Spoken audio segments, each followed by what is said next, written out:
সারা দেশের আলেমদের আরবি ভাষা শিক্ষায় প্রশিক্ষিত করা হচ্ছে বলে জানিয়েছেন ইসলামিক ফাউন্ডেশনের মহাপরিচালক শামীম মোহাম্মদ আফজাল। চেঞ্জ টিভিকে দেয়া এক সাক্ষাৎকারে তিনি এ তথ্য জানান। শামীম মোহাম্মদ আফজাল বলেন, জামায়াতি মতাদর্শের সকল প্রকাশনা অবিলম্বে বাজেয়াপ্ত করা হবে। আমিরুল মোমিনিন মানিকের আরেকটি রিপোর্ট। প্রধানমন্ত্রী শেখ হাসিনার উদ্যোগে সারা দেশে আলেমদের আরবি ভাষা শিক্ষার উদ্যোগ গ্রহণ করা হয়েছে বলে জানিয়েছেন ইসলামিক ফাউন্ডেশনের মহাপরিচালক শামীম মোহাম্মদ আফজাল।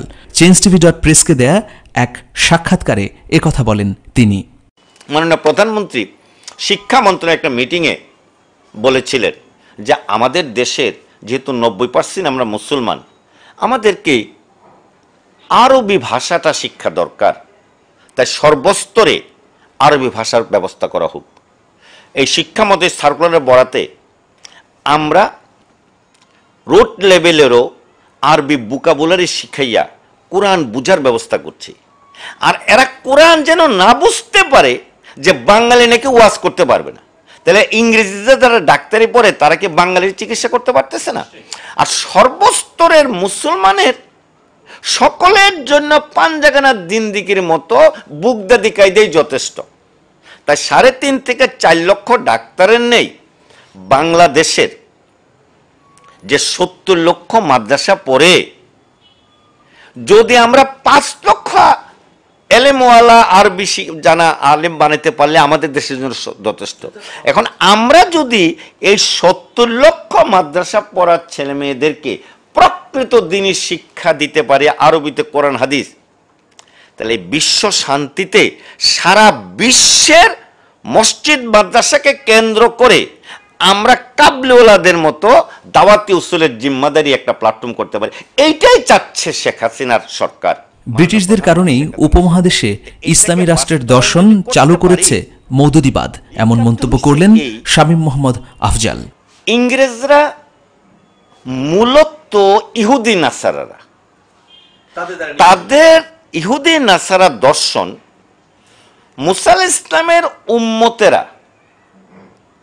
ইহক তৌহিদ রিসালাত আখিরাতের অংশটা তারা বাদ দিয়েছে, দিয়ে দুনিয়ার বস্তু মালিকানা এবং রাষ্ট্রের ক্ষমতার ধারাতে চলে আসছে। নাসারারাও মুসা আলাইহিস ইসলামের দর্শনকে তারা ওই পরকালের দর্শনটা বাদ দিয়েছে, দিয়ে তারাও দুনিয়াবি দর্শন এসে গেছে। সেই জন্য হায়াতুন নবীর আসার প্রয়োজন দেখা দিয়েছে। এখন হায়াতুন নবী মুহাম্মদ সাল্লাল্লাহু আলাইহি ইসলামের দর্শনকেও তারা ওই পরকাল সহ দুনিয়ার জিন্দিগিকে বিকৃত করে পরকালের দর্শনটা এই মওদুদি জামাতের মাধ্যমে শুরু করেছেন।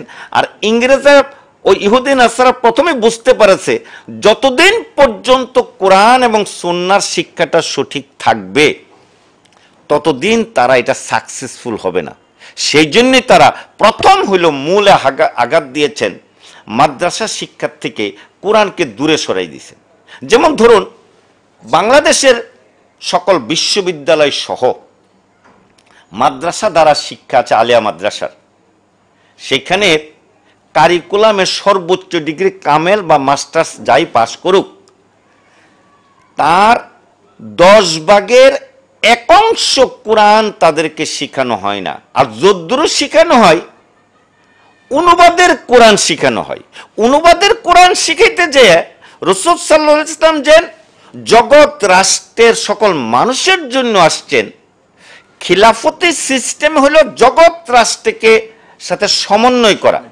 সেখান থেকে তারা ইসলামিক স্টেট, ইসলামিক রাষ্ট্রের যে দর্শন আছে এইটি হলো শয়তানি। তারা 300 বৎসরে আমাদের দ্বীনি শিক্ষার যে ধারাটা তারা এমনভাবে পরিবর্তন করেছে, নাম রেখেছে ইসলামের কোরআন, কিন্তু পড়াইছেন মওদুদি জামাতের দর্শনের হাদিস, পড়াইছে মওদুদি। সেই জন্যই মূল ইসলামের ধারার থেকে আমাদের আলেম উলামারা দূরে সরে গেছে, জেনারেশন গ্যাপ পড়েছে। রাজধানীর বাংলা বাজারে মওদুদিবাদ প্রচার করতে অসংখ্য প্রকাশনা প্রতিষ্ঠান গড়ে উঠেছে বলে জানান শামীম মোহাম্মদ আফজাল। ওই বাংলা বাজারে মওদুদি দর্শনের বিশেষ করে ওই মদিনা পাবলিকেশন, কামিয়াবি পাবলিকেশন, বিভিন্ন ধরনের যতগুলো 8-10টা পাবলিকেশন সবগুলো জামাত ইসলামের লোকজন এগুলো করে তাদের রাজনীতি এবং তাদের অর্থ ব্যবস্থাকে টিকে রাখার জন্য তারা যে দর্শন আবিষ্কার করেছেন, এটা নবীজির দাওয়াতি ইসলামকে মজবুত করার জন্য নয়, মদদি বিশেষ করে ইহুদি নাসারা যে বিশ্ব রাজত্বকে নিয়ন্ত্রণের জন্য যে ইসলামের নামে যে দর্শন আবিষ্কার করেছে, এইটাই আমাদের দেশের সর্বস্তরে তারা স্থান করে নিয়েছে। অবিলম্বে ইসলামী শিক্ষা ব্যবস্থার সকল স্তর থেকে জামাত, মওদুদিবাদ এবং ইসলামী রাষ্ট্র দর্শনের অন্যান্য প্রকাশনাদি সরিয়ে ফেলা হচ্ছে বলেও জানান ইসলামী ফাউন্ডেশনের এই মহাপরিচালক। আমিরুল মোমিনিন মানিক, চেঞ্জটিভি.প্রেস, ঢাকা। এবং একটা সময় আসবে। প্রিয় দর্শক, শেষ করছি সংবাদ সন্দেশ, তবে যাবার আগে শিরোনামগুলো জানিয়ে দিচ্ছি আরও একবার। বার্ন ইউনিটে এখনো কাতরাচ্ছেন চকবাজারের অগ্নিদগ্ধরা, দ্রুত চিকিৎসার ব্যবস্থা করার আকুতি স্বজনদের। জামায়াত মতাদর্শের সকল প্রকাশনা বাতিল হবে জানালেন ইসলামিক ফাউন্ডেশনের মহাপরিচালক। জামায়াত ছাড়লেই বিএনপির সঙ্গে আন্দোলনে নামবে বামরা, বললেন জুনায়েদ সাকিব। দর্শক, চেঞ্জটিভি.প্রেস বাংলাদেশের প্রথম ব্যতিক্রমী ভিডিও নিউজ পোর্টাল। থাকুন আমাদের সঙ্গে, থাকুন পরিবর্তনের সঙ্গে। সবাইকে অন্তহীন শুভেচ্ছা।